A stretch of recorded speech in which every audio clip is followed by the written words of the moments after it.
essa breve reflexão. Vamos ouvir de novo os versículos do Salmo 117.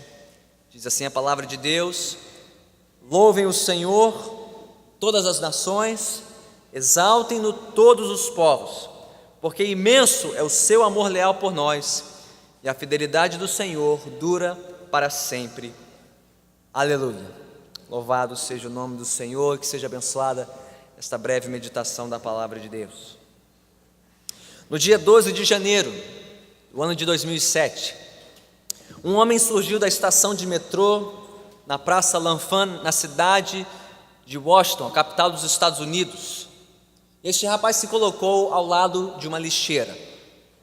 O jovem vestiu uma camiseta, uma calça jeans e um boné de beisebol. Ele pegou um violino de uma pequena maleta e então a colocou aberta em frente dele, encarando o tráfego de pedestres. E então este rapaz começou a tocar o seu violino.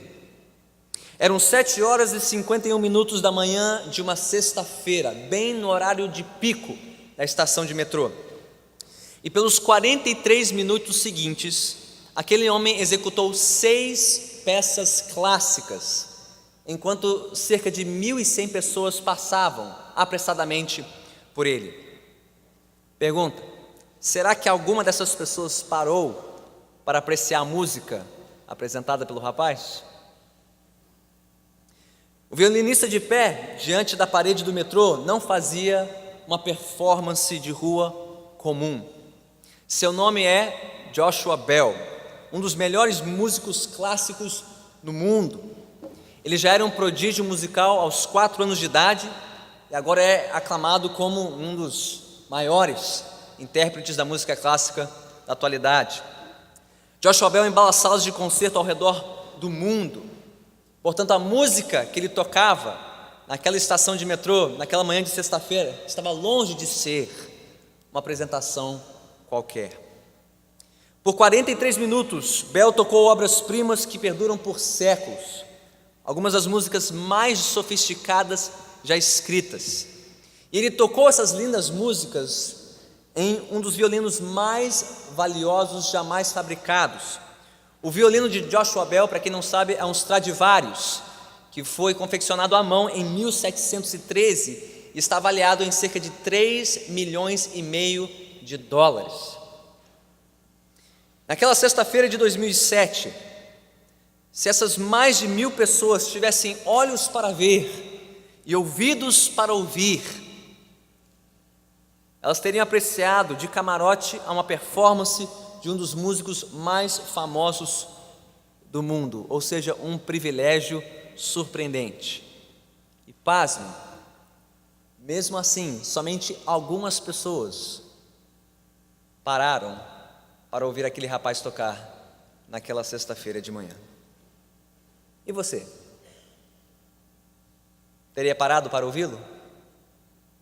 Ou como muitos, você teria continuado a passos rápidos a sua trajetória para o seu trabalho, para o seu escritório, para a oficina? Afinal de contas, somos tão diferentes assim daqueles tantos pedestres, apressados demais para ouvir, para apreciar a riqueza de belas e preciosas composições que atravessam séculos.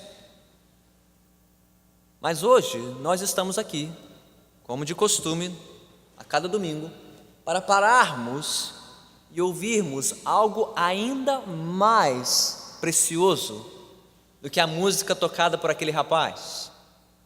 Nós estamos aqui para parar e ouvir a palavra de Deus, mais preciosa do que ouro e prata, mais preciosa do que todo ouro e toda prata, registrada para nós por meio dos servos de Deus. Nós estamos aqui para ouvir a palavra do Senhor. E hoje estamos aqui para parar e ouvir e apreciar a belíssima composição do Salmo 117. O salmo mais curto de todo o livro dos Salmos e o capítulo mais curto de toda a Bíblia. Você está pronto? Pronto para ouvir o que Deus quer nos dizer nesta manhã? Em primeiro, precisamos reconhecer em que parte do livro dos Salmos encontra-se o Salmo 117. Assim como uma composição clássica se divide em alguns movimentos, o livro dos Salmos é dividido em diferentes partes. Na verdade, são 5 partes ou 5 livros. Este Salmo, o 117, encontra-se na 5ª e última parte do livro dos Salmos, que compreende aí os Salmos 107 até o Salmo 145. Os últimos 5 salmos são uma espécie de conclusão de todo o livro. E o tema desta última parte do livro dos Salmos é a celebração do retorno do povo de Israel do seu exílio na Babilônia. Dentro desta última parte dos Salmos, o Salmo 117, ele conclui uma porção, uma coleção ainda menor de salmos, de 7 salmos, que vão do Salmo 111 ao 117, conhecido como os Salmos de Halel, ou Salmos de Aleluia. Por quê? Porque é esta expressão que se repete 7 vezes ao longo destes 7 salmos. Volte um pouquinho para o Salmo 111 e note isso comigo. Como o Salmo 111 começa? Qual a primeira palavra ali? Do Salmo 111? Aleluia, que é uma palavra hebraica que significa louve a Deus ou louve ao Senhor. Como começa o salmo seguinte? Aleluia. E o seguinte? Aleluia. Como é que termina o Salmo 113? Aleluia. Como termina o Salmo 115? Aleluia. E como termina o Salmo 116? Aleluia. Aleluia, aleluia, aleluia, aleluia, aleluia, aleluia. E enfim, pela 7ª vez no Salmo 117, aleluia. Os salmos de aleluia, salmos de Halel, salmos de louvor a Deus. Mas o Salmo 117 não apenas conclui esta pequena série de salmos, como é uma espécie de grande finale, ou um aleluia expandido, por assim dizer, né? Quando o coral ergue a sua voz numa última nota mais forte, mais vibrante, para encerrar a composição, assim também este último Salmo 117 é o grande finale, é o grande aleluia da série de aleluias, esses 7 salmos. Mas a pergunta é, bem, louvar a Deus, aleluia, louve a Deus, quem deve louvar a Deus? E por quê? Bem, isso que o Salmo 117 responde aqui. Ele começa no versículo 1, Salmo 117, versículo 1, com uma convocação às nações, a todos os povos, para que todos os povos louvem a Deus. E ele segue no versículo 2, usando as razões, ou a justificativa, para que todas as nações o louvem. Ou seja, nós temos primeiro uma ordem da parte de Deus, e em seguida uma justificativa para esta ordem. Isso já traz uma grande lição para nós, meus irmãos e minhas irmãs. Porque quando Deus nos dá uma ordem, uma instrução, Ele nunca o faz sem razão. Deus não é um tirano, não é um ditador que distribui ordens e instruções sem pé nem cabeça, sem nenhum raciocínio. Ele é o Senhor dos senhores, Ele é o Rei dos reis, Ele é o Criador todo-poderoso, e isso por si só já é razão para ouvi-lo e obedecê-lo, sempre que Ele nos dá uma ordem na sua palavra. Mas Deus também é bom, Ele é amoroso, Ele é gentil, Ele é fiel, e explica para nós a razão por que devemos obedecê-lo. Então, o Salmo 117 traz uma ordem e uma razão para esta ordem, ou o imperativo e o indicativo. É assim que o Salmo se divide em 2 partes. Então, crianças, as crianças estão atentas, podem dividir a sua folhinha em 2 partes, pode fazer um traço aí, dividindo a página ao meio, ok? Cada parte representando cada um dos versículos do Salmo 117. Na primeira parte, no topo, crianças escrevam: louvem o Senhor, louvem o Senhor. E na segunda parte, escrevam no topo: pois Ele é fiel.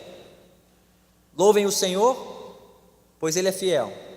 E já crianças, eu vou dizer o que vocês vão desenhar debaixo de cada uma dessas frases. Okay? Mas vamos começar com a ordem de Deus, o seu imperativo no versículo 1, a ordem para que todas as nações e todos os povos o louvem. Pergunta: o que há de surpreendente nesta ordem? Será que existe algo de surpreendente nessa instrução da parte de Deus? A princípio não, até porque este é um dos refrões que atravessam o livro dos Salmos. Se você quiser anotar depois, para consultar o Salmo 47, versículo 1, o Salmo 67, versículos 3 e 5, o Salmo 96, versículo 7, o Salmo 98, versículo 4, o Salmo 100, versículo 1, 6 vezes ao longo dos Salmos, o livro nos convoca todas as nações a louvarem a Deus. E pela 7ª vez, olha só o 7 de novo, número de completude, pela 7ª vez, aqui no Salmo 117, Deus ordena que todos os povos e todas as nações o louvem. Louvem o Senhor, todas as nações, exaltem-no todos os povos. Então, a princípio, não há nada de novo ou surpreendente aqui. Porém, se você consultar os salmos mais próximos, a partir do Salmo 110, no versículos 5 e 6, você verá uma nota aqui de juízo e de repreensão da parte de Deus contra as nações. Lá no Salmo 110, versículo 5, diz: o Senhor está à tua direita, ele esmagará reis no dia da sua ira, julgará as nações, amontoando os mortos, esmagando governantes em toda a extensão da terra. Vemos notas semelhantes no Salmo 111, versículo 6, e no Salmo 115, versículo 2 em diante. Mas afinal de contas, por que Deus estava irado com as nações? As mesmas nações que Ele convocou para adorá-lo. Bem, se o tema dessa última parte do livro dos Salmos é o retorno de Israel do exílio, parece que quando Israel foi para o exílio, isso atraiu o desprezo das nações por Israel e, por conseguinte, o desprezo das nações pelo Deus de Israel. As nações fizeram pouco do povo de Deus e fizeram pouco do Deus de Israel, atraindo para si o juízo de Deus e a sua repreensão. Mas agora que Deus estava trazendo de volta Israel para a sua terra, havia uma nova oportunidade, não só para Israel louvar a Deus, mas para que todas as nações vissem as obras de Deus, contemplassem as suas maravilhas e louvassem ao Senhor também. Qual é a lição para nós aqui, irmãos e irmãs? A lição é esta: quando Deus vem em socorro do seu povo, isso não é motivo apenas para que nós louvemos a Deus. Isso é motivo para que todos ao nosso redor, todos ao nosso alcance, compartilhem também do nosso louvor a Deus. Isso me lembra do exemplo do meu filho mais novo, Teodoro. Alguns talvez se lembrem, quando ele nasceu, ele foi diagnosticado com uma alergia alimentar gravíssima, a APLV, alergia à proteína do leite da vaca. Não sei quantos se lembram disso. Quando nós pedimos orações pelo Teodoro, quanto nós oramos lá em casa, com os nossos familiares, e quanto envolvemos a igreja também. E segundo os médicos, era improvável que o Teodoro fosse curado dessa alergia antes dos 3 anos de idade. Mas para a honra e glória do Senhor, ao completar 1 aninho de vida, Deus curou o Teodoro. Isso foi comprovado pelos médicos que o acompanhavam. E nós louvamos a Deus em família, nós compartilhamos alegria com a nossa igreja. Mas no final daquele ano de 2015, eu e a Raquel fizemos algo que nunca tínhamos feito antes, e que nunca fizemos de novo desde então. Nós decidimos convidar os vizinhos do prédio, os vizinhos de andar, e uma família de um colega da escola do João Felipe, ele estava na escola, para um jantar lá em casa, no fim de ano. E nós contamos para estes vizinhos, nenhum deles era crente, nenhum deles cristãos, nós contamos para eles o testemunho de cura do Teodoro. E aproveitamos para falar sobre a melhor notícia de todas, que não foi a cura do Teodoro, mas a cura que Deus traz para nós em Cristo Jesus, a cura para a miséria do pecado, para a enfermidade do pecado que afeta a alma de todo aquele que nasceu longe de Deus, longe do Senhor. E como isso foi motivo de alegria não só para a minha família, mas para aquelas famílias descrentes que ouviram de nós lá em casa o testemunho da cura do Teozinho. Ou seja, quando Deus vem ao nosso socorro, essa alegria não pode ficar apenas com a nossa família, e nem mesmo apenas com a nossa igreja. Outros precisam saber disso, que Deus é grande, que Deus é fiel, que Deus age em resposta às orações do seu povo. isso deve ser motivo de celebração para outros também. Eu pergunto, e quanto a nós? Quantas demais famílias aqui? Será que estamos atentos às oportunidades que o Senhor nos dá para testemunharmos os seus grandes feitos em nossas vidas? Nós estamos dispostos e preparados para compartilhar estas bênçãos com outros, especialmente com aqueles que ainda não conhecem a Deus, não reconhecem o único e verdadeiro Deus, o Deus das Escrituras, o Deus e Pai de nosso Senhor Jesus Cristo, que vem nos salvar dos nossos pecados, nos trazer salvação eterna. Estamos convidando outros para compartilhar da alegria que temos em servir ao Senhor, seja convidando-nos para a nossa casa, para uma refeição, para um tempo de compartilhamento, ou convidando-nos para a nossa igreja, para um culto da nossa igreja, para que possam ouvir as boas novas do Evangelho. Então, crianças, na primeira parte da sua folha, logo abaixo da frase louvem o Senhor, crianças, vocês podem desenhar ou a sua casa aberta, recebendo muitos convidados à mesa, okay? Uma casa cheia, ou você pode desenhar a sua igreja de portas abertas, recebendo muitos convidados, okay? Você pode escolher, ou se quiser pode desenhar as duas coisas, tá? A casa cheia e a igreja cheia, né? Melhor dos dois mundos, né? Uma casa aberta, uma igreja aberta, recebendo muitos para ouvirem as boas novas de Deus, as maravilhas do seu poder e louvando ao Senhor. Mas em seguida, nós temos aqui a razão para que todos louvem ao Senhor. Versículo 2 do Salmo 117. Quer você tenha um testemunho semelhante ao da minha família ou não, para compartilhar com outras pessoas descrentes no Evangelho, todos nós temos razão para louvar a Deus. Todos nós temos razão para convidar outros a louvar a Deus. Por quê? O Salmo responde: louvem o Senhor todas as nações, exaltem-no todos os povos. Por quê? Porque imenso é o seu amor leal por nós e a fidelidade do Senhor dura para sempre. A razão que o salmista apresenta aqui diz respeito à sua história, ao seu relacionamento com o povo de Israel. O mesmo Deus que havia feito uma aliança com Israel, que tinha sido fiel a esta aliança, castigou este povo, disciplinou a nação da aliança. Por quê? Porque a nação foi infiel ao seu compromisso com Deus. Pela sua desobediência repetida e obstinada, Deus teve que castigar Israel e enviá-los para o exílio. Mas apesar da infidelidade de Israel, Deus teve misericórdia do povo, trouxe-os de volta para a terra prometida. E é isso que o Salmo 117 está celebrando, a graça e a misericórdia de Deus. Os termos aqui traduzidos por amor leal, que traduz o hebraico hesed, e fidelidade, que traduz emet, hesed e emet, amor leal e fidelidade, diz respeito à lealdade de Deus para com o seu povo, a sua fidelidade às promessas da aliança. O povo de Deus falha, mas Deus jamais falha. Mesmo sendo nós infiéis, Deus permanece fiel, fiel ao seu propósito de reunir para si um povo somente dele, para servi-lo e adorá-lo. Isso é algo tão maravilhoso e tão surpreendente que o salmista diz: imenso é o amor leal de Deus. A palavra aqui traduz algo como, ou um amor avassalador, como um exército que sobrevém tropas inimigas de forma avassaladora, ou como as águas do dilúvio que vieram de forma avassaladora sobre a terra. O amor de Deus, ele é avassalador, ele é surpreendente, ele é envolvente, ele nos envolve, ele nos impressiona com a sua força, com o seu poder, com o seu alcance. Imenso é o seu amor leal, e a sua fidelidade não é somente de hoje, de ontem ou de amanhã, ela é para sempre.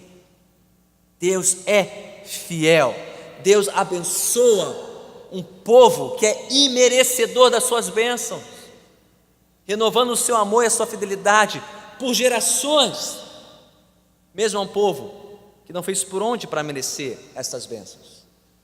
Mas veja o que o salmista está fazendo aqui. Ele está convidando outras nações e outros povos para louvar a Deus pela sua fidelidade ao povo da promessa. Por que isso? Porque o alvo de Deus jamais foi de abençoar apenas um povo do mundo. Desde Abraão, quando Deus escolheu Abraão e o chamou, disse que por meio dele todas as famílias da terra seriam abençoadas. E quando vamos para o fim da história no livro de Apocalipse, nós vemos pessoas de toda raça, tribo, língua e nação adorando ao Senhor Deus. Então, do início ao fim da Bíblia, o propósito de Deus jamais é de abençoar um único povo, mas de abençoar este povo escolhido para que por meio dele outros povos e outras nações compartilhem do louvor a Deus. O que isso nos ensina, irmãos e irmãs? Isso nos mostra que quando estamos reunidos aqui para louvar a Deus, nós o fazemos com um propósito duplo. Creio eu, um propósito vertical e outro propósito horizontal.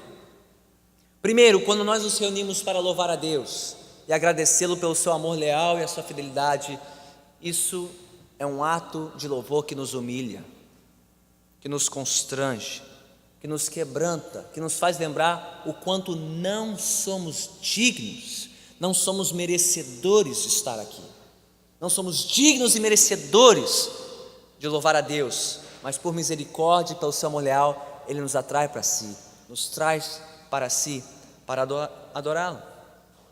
Se podemos louvar a Deus, se podemos nos aproximar dEle, não é por causa dos nossos méritos, mas é tão somente pelos méritos de Deus, pelos méritos do seu Filho Jesus Cristo, que inaugurou este novo e vivo caminho para Ele, por meio da sua morte e ressurreição. Então jamais podemos nos aproximar de Deus para louvá-lo pelos nossos méritos, ou seja, atravessando essas portas com muito orgulho e satisfação, porque essa semana eu fiz por onde para estar aqui. Hoje eu posso entrar na igreja tranquilo, porque essa semana foi diferente, essa semana eu me comportei. Ou chegando aqui desesperados, e amedrontados, envergonhados perante Deus, porque ficamos muito aquém do seu chamado. Nós não entramos por essas portas pelos nossos méritos, nós entramos por essas portas pelos méritos de outro, pelos méritos de Jesus Cristo, Filho de Deus, que inaugurou este novo e vivo caminho para o Senhor. Então nosso louvor tem essa dimensão vertical, é um testemunho da nossa indignidade e da dignidade do Senhor. Mas quando estamos reunidos aqui para louvar a Deus, há um segundo propósito, horizontal. Estamos aqui não só para testemunhar o que Deus fez por nós, mas estamos também aqui para testemunhar para aqueles ao nosso redor do que Deus pode e quer fazer por eles. Ou seja, o nosso louvor tem um propósito tanto de edificação, mas também de evangelização.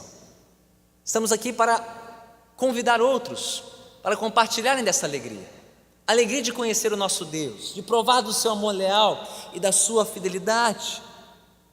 Se Deus é fiel e misericordioso, rico em seu amor leal para conosco, quando buscamos pelo seu Filho Jesus Cristo, se Ele fez isso por mim, por você, por todos os que já se arrependeram dos seus pecados aqui e creram em Jesus, será que Ele não pode fazer isso por outros? Por outras famílias, por parentes, por vizinhos, por colegas e amigos que ainda não se renderam e não conheceram o nosso Senhor? Nós estamos aqui a cada domingo para celebrar isso, o que Deus já fez em nossas vidas, o que Ele ainda quer fazer em outras vidas por meio de Jesus Cristo. Então, crianças, na segunda parte da sua folha, logo abaixo da frase, pois Ele é fiel, você pode desenhar uma cruz bem bonita, ok? A cruz que é o símbolo máximo do amor leal de Deus e da sua fidelidade a nós, a cruz que fala da aliança que Deus cumpriu no seu Filho Jesus Cristo. Tem uma última pergunta, pastor, como nós podemos saber que esse é o sentido do Salmo 117?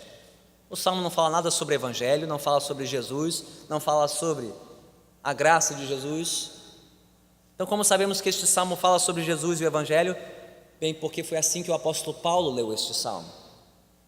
Quando você abre na carta de Paulo aos Romanos, no capítulo 15, versículo 11, você ouve Paulo citando as palavras do Salmo 117, versículo 1. Quando Paulo leu este salmo, ele leu este salmo como um salmo sobre o Evangelho, sobre o propósito de Deus de unir judeus e gentios, Israel e as nações, em um só povo, por meio de um só Salvador, Jesus Cristo, em quem contemplamos o imenso amor leal de Deus e a sua fidelidade eterna. E se foi assim que Paulo leu este salmo, é assim que nós devemos ler este salmo, como um salmo sobre a graça de Deus, no Evangelho de Jesus Cristo, fiel cumpridor da sua aliança. Porque é somente por meio de Jesus, do seu sacrifício perfeito na cruz, que podemos nos apresentar a Deus em louvor e gratidão. Então, como bem resumiu o comentarista Derek Kidner, este salmo, talvez você tenha pensado, pastor, Salmo 117 só tem 2 versículos. O que a gente pode tirar de um salmo tão curtinho assim? Este salmo, disse Derek Kidner, o mais curto da Bíblia, de fato, se revela um dos mais potentes e mais importantes de toda a Bíblia. Nele podemos contemplar o caráter glorioso de Deus, como também os seus propósitos eternos para todos os povos da terra. Mas a pergunta é: será que nós estamos atentos à música do Salmo 117? Ou será que estamos tão apressados, tão agitados, tão ansiosos no nosso ir e vir, que não paramos para ouvir a música e a canção deste salmo e de todos os demais salmos da Bíblia? E pior, se nós estivermos apressados demais para ouvir a voz de Deus nos salmos, logo logo nós vamos nos esquecer desta canção. E se nós nos esquecermos dessa canção, outros jamais ouvirão de nós a canção preciosa dos salmos, a canção do Evangelho entoada pelo salmista. Então, irmãos e irmãs, que nós jamais nos cansemos de parar todo domingo e a cada novo dia, parar para simplesmente ouvir e apreciar a voz de Deus nos falando na sua palavra. Parar para ouvir a canção dos salmos e que nós jamais paremos de cantá-la, para que outros ouçam, para que outros saibam, para que outros entendam que o nosso Deus é grande, o seu amor leal é imenso, sua fidelidade é para sempre e que os outros também devem louvar a Deus assim como nós. Mesmo que não parem de imediato para nos ouvir, como não pararam de imediato para ouvir aquele jovem violinista naquela estação de metrô, mesmo que muitos só passem por nós e não nos deem ouvidos, que nós continuemos ouvindo a voz de Deus e chamando outros para louvar ao Senhor conosco. Amém? Vamos orar.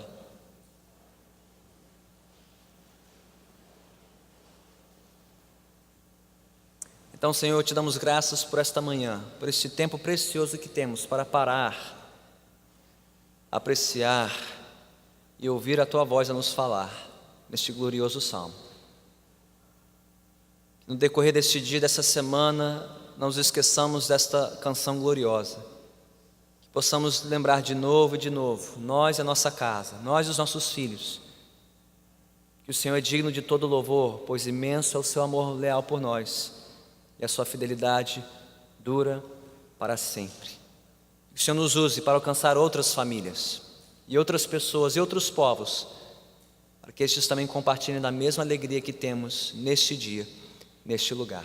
Oramos assim em nome de Cristo Jesus. Amém.